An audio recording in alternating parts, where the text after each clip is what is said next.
Hi everyone, my name is Himanshu and welcome to What It Takes. Today's domain is non-profit organizations, right? When I was going through it, I found that India has the largest number of non-profit organizations, around approximately 2 million, right? And why there is such a need, first of all, in the first place? There are people who are looking for help and there are people who are willing to help, right? And this is where Indian government has been contributing so much that since last 5 years, from 2013 to 2018, there has been an increase of 18% of investment in this area, right? Approximately around 16,000 crores have been invested so far till 2018. And but what we are looking at is someone to take a stand, someone who is willing to work towards it, right? And I have invited someone who has been contributing in this area for quite some time now. But before that, I would like to read this. A woman is a builder and molder of nation's destiny. Though delicate and soft as lily, she has a heart far stronger and bolder than a man. She is supreme inspiration for a man's onwards march. Rabindranath Tagore. And I grabbed this line from the personality which I'm going to invite from her book. She is, she has been doing really great. She is a TEDx speaker. She has been alumnus of IIT Kharagpur. And not only that, a co-founder and CEO of Anthill Creations. Hi Pooja, welcome to What It Takes. Hi Himanshu, very happy to be here. Very nice. Great. So, when I was having an interaction, when I went through a profile and when I was going through what you have been doing, it's kind of, a unique idea which you have brought into to help a lot of kids, right? But before getting into what it is and what you have done, but we would like to know a background about what you have done and why did you choose to do something of your own? Sure. So I am originally from Lucknow. I've spent the first 10 years of my life in Almora and then we moved to Lucknow where I did most of my schooling. Took up architecture in IIT Kharagpur, spent 5 years there. And if I actually answer the question, why am I doing what I'm doing? It wasn't a very planned journey. And I believe that no entrepreneur starts an organization thinking, okay, we'll start a for-profit organization or we'll start a non-profit organization. We all start with a problem that we see around us and then we set out to solve that. So that's what happened. When I was in my final year of college, I went to this school called Disha Seema Care Center, which is a residential school for underprivileged children in the college campus itself. And I saw that children were playing with broken cement pipes, slippers. And being architects, we felt the need of a playground for them, and we got together and decided to build a playground for them. So that's how the entire concept of Anthill started. Definitely wanted to do something of my own and felt that this is a huge need which is not being catered to, and hence took it full time after 2 years. Wow. So, trust me, with the kind of education background that you were from, IT is not easy that to crack. And so what could you have done being a normal graduate, and what you have left and what you are into right now? What's the difference? I mean, what usually people do when they are architect from IIT? So most people either take up jobs or they go for masters or take up research as part of their career. There is still a small percentage of people who take up startup journey and entrepreneurship as their career field. There are very few role models for me from my college that I can think of who went into the development sector after college. So in fact, I got to know about most of them after I ventured into Anthill.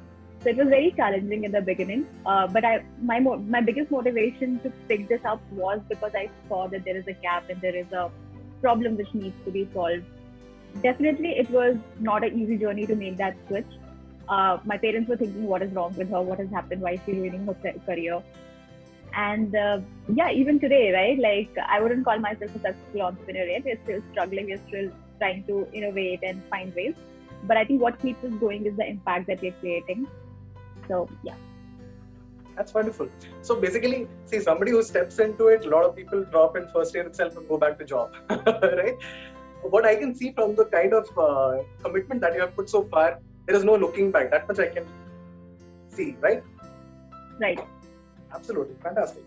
So, so tell me about what your company actually does, and how did you come up with this? I mean, you already explained how did you come up with this idea actually, and what is the long-term vision that you have for this company? Sure. So if we talk about the problem that we're trying to solve, we believe that there are a lot of interventions happening inside the classroom, but a lot of learning happens outside the class while children are playing. And the biggest problem that exists, especially in our country, is people don't even understand how important play is. So that is what we have set out to do. We built playgrounds for children using scrap tires, drums, and waste material. We have built over 250 playgrounds across the country in 18 different states. And what these playgrounds are doing is not just giving access for children to come and play and be creative and imaginative, but also when we build a playground in one particular school, we see how the mindset of the parents and teachers change over time when they actually see the impact in front of their eyes. So I believe that there are enough research papers which talks about the importance of play, but you cannot show these research papers and convince the society. You have to show the impact in front of their eyes. And I think that is the biggest achievement that Anthill has been able to able to achieve. Fantastic. Thank you so much. And so let's say I'm a person who wants to take a stand in this particular section, probably want to contribute to other people. So how long does it usually take to get it fully functional? How long did it take for you? All right. So basically, like if I explain you the process of building the playground, we have definitely optimized it from taking 3 months when we built our first playground to now when we build 30 playgrounds in a month. I think we have come a long way. So how it typically happens is when we identify a place which is in need of a playground, we do a site survey to understand what is the dimension of that area, what is the soil condition, if it is a snake zone area, what is the age group of children. So we do all of those site requirement studies. Based on that, we have a set of designs that our designers have prepared over the past 3-4 years. And we make the perfect playground for that set of a requirement. So once the design is done, it takes us 7 days to complete a playground, out of which 3 days are procurement and 4 days we actually go on the ground and complete the playground. So that's how it only takes a week, and that is the reason. Even though we have a very, very small team, we're just 18 people, but still with such a lean team, we've been able to build so many number of playgrounds. And we are all based in Bangalore, but we have built playgrounds across the country because we travel to that location, build the playground in 4 days and come back. So a lot of pre-work is done before we actually go on the ground and start building the playground. So I guess you have already crossed 250 so far, or more? Yes, we just before the lockdown we crossed 250. A huge congratulations to reach that number. That's a huge number actually. Nice. Thank you so much. So from the time of getting this idea till the time the Anthill Creation was a founding. So how long did it take that transition? Like, what are the things that you how much time, first of all, and probably a couple of steps that you took to start this company as an official non-profit organization? Right. So when we built our first playground in college, it wasn't even a college project. It was something that we wanted to do to make those 250 children happy. And we built that playground, and after that we took up our jobs because peer pressure, family pressure, or we never thought that this was an idea that we could venture full time into. But over the next 1.5 years, we received hundreds of requests from across the country asking us to come and build such playgrounds. And that's when we felt the magnitude of this problem and a gap which is there in the market. So we took this venture full time in 2017 January after 2 years since we built our first playground. And yeah, it's been 3 years since then, and it's been a good journey. Okay, that's fantastic. So basically, if I want to do something in start in contributing and starting a company, forming a company, it may take let's say 1 to 2 years to start with officially. Not necessarily. I think this was a very special case, and I mean, the entire market need we understood very organically. What I see around me with most organizations is from the concept stage where the idea comes to them to launching of the product, it does not take more than 6 to 8 months. Okay. So they create a MVP. In fact, we were very fortunate that we did our first prototype while we were in college itself.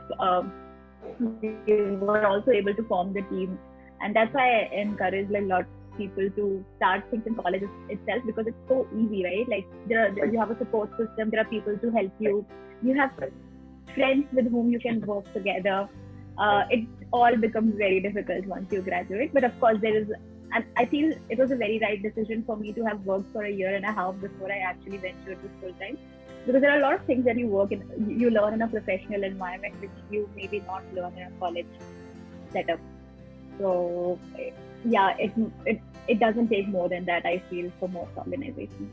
Okay, so it's actually a good idea to stay. To start with an IT career or whatever career that you want, corporate career, basically get an idea. It helps that way, right? Okay, fantastic. So, what are the legal things that you actually for starting any company, right? So usually it takes a couple of steps to take it forward. But since it's a non-profit organization, so how did you take those steps ahead, and what are the things that took your company to start in legal formalities as such? Yeah, I'm so happy you're asking this question, because this is not something that usually I get, that is readily available or people even talk about. We always talk about the strategic direction. So these are important things and some of the mistakes that we have done, and I would be happy to sort of help people even after this call in detail. So we decided to register as a non-profit organization because we wanted to serve the underprivileged children. And when we reached out to them, we realized they do not even have money to eat or pay for their education. It will become very difficult for them to pay for playgrounds. So we had to get money from somewhere else. So we decided to be a non-profit. We registered as a Section 8 non-profit. There are 3 types of non-profits. You can either register as a society, as a trust, or a Section 8 company. There are a lot of new rules which have come since then. So you can take a CSR money only if you are registered as a Section 8 company. But the compliances, the amount of time you spend, how you do your accounting, takes a lot more energy in a Section 8 company, but I think it's worth all the effort. I think we came from I did not have any background in the development sector. I was typically, I see that people either go to a Teach for India fellowship or some sort of that direction. We directly jumped from our startup and corporate jobs. So had absolutely no idea. Took us 3 months to even get the organization registered. And after we registered, we realized that there is very little support for early stage non-profits in the country. You cannot take CSR money unless you are a 3-year-old. So we were just left, clueless at that point in time what to do. But I think the spirit that we had, me and my co-founder, we just decided we will not give up, and we tried always. We reached out to different people. We did crowdfunding, but it was definitely very hard. So after you register as a non-profit, you are still not, you still have to get all the compliances before you can actually receive funds. So you need to apply for a 12A tax exemption certificate. You need to apply for ATG once you get a 12A, and after 3 years you need to apply for an FCRA certification, which is basically a certification that you can receive funds from other countries as well. So it's a process that happens, and you have to plan your programs also according to that. So yeah. Nice. So basically, and it's preferable that you follow all those compliances to the core, right? Because the data that we are talking about, that are 2 million, non-profit organization in India, is actually come from CBI investigations. So they are basically on check, on the toes, on making sure that they are legitimate, and they are making it sure that these organizations are actually doing the things which they are supposed to do, right? And That's wonderful. In fact, adding to that, what I personally, if you have any idea about that, you can add to that point.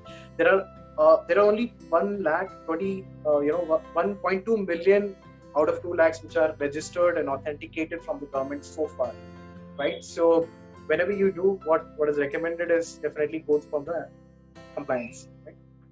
Anything that you would like to add apart from that? Yeah, I just wanted to add that when we started following these compliances, they are much more difficult than a private limited organization has to do. So sometimes we got frustrated that why do we have to struggle so much? But I think with time I realized, because a lot of people have just registered organization and are not doing enough things, right? And that is why typically NGOs are planned in a way that if you have a job and then you do it on the side, it is not the policies are not set in for people who want to venture this full time and take it as their career. So I think there are a few things that needs to be changed at policy level as well. There are a few things that we as people, as organization leaders, have to do these changes. So things like we have never got frustrated with compliances. We follow very, very diligently. Even if we have 100 rupee expense to keep a bill for that, because we know that it is a grant money and we are accountable for that, right? So we follow all the compliances, and I would recommend anyone who's in the non-profit space to follow these compliances, because these rules are made for the good of the ecosystem. But of course, I believe that there are a few things that need to be changed. Wow, fantastic, nice.